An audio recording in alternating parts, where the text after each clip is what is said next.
Doston.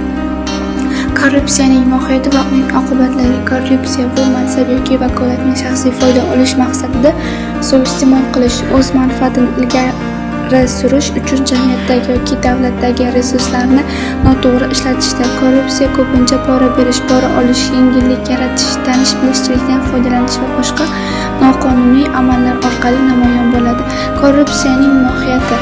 Shaxsiy manfaatlar. Korrupsiya odatda mansabdor shaxslarning shaxsiy manfaatlarini jamiyat yoki davlat manfaati ustida qo'llashga asoslanadi. Bu holat davlat resurslarini shaxsiy foydaga aylantiradi va natijada jamoat manfaatlari ortda qoladi.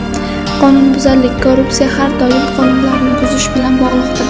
Mansabdor shaxslar o'z vakolatlaridan noqonuniy foydalanib, jamiyat va davlatning xavfsizligi va barqarorligini xavf ostiga qo'yadi.